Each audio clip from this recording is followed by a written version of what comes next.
Yeah, yeah. Mikkel exclusive. Well, I cannot believe it. Istanbul. The man will let you. Wakaramba uchiraiso. I'm just gonna give up and go. What am I really dying for? Why not picking my call? Kana wafunga zekuyenda my girl. Don't ever come near my door. These sacrifices I did for you.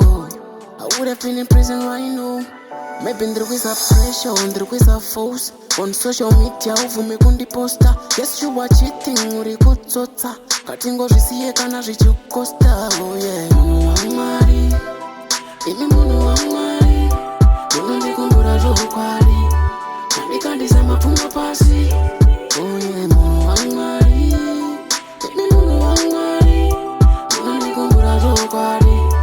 Mandikandisa mapfungo pasi. Uchandifunga chete one day. Wakundida ini ndisisare. Tasangana toti pachi pamwe.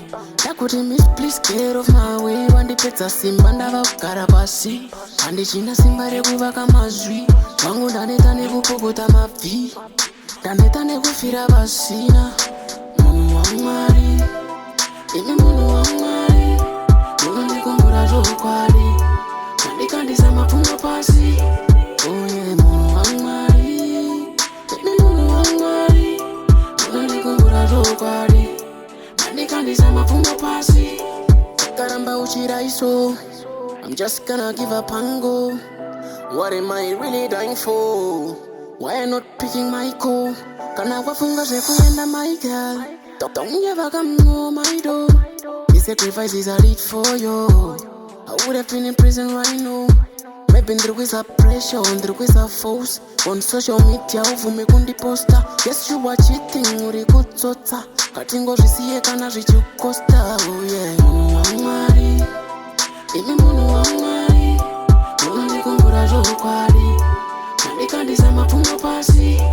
Oh yeah, munhu wamwari. Imi munhu wamwari. Unondikumbura zvokwadi. Mandikandisa mapfungo pasi. Uchandifunga chete one day. Wakundida ini ndisisare. Tasangana toti pachi pamwe. Takuti miss please get off my way. Wandipedza simba ndava kugara pasi. Handichina simba rekuvaka mazwi. Wangu ndaneta nekupokota mabvi. Ndaneta nekufira pasina. Munhu wamwari. Imi munhu wamwari. Unondikumbura zvokwadi. Mandikandisa mapfungo pasi. Oh yeah, munhu wamwari. Imi munhu wamwari. Unondikumbura zvokwadi.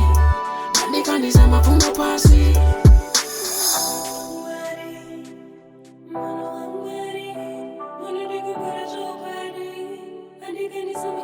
Mikkel exclusive.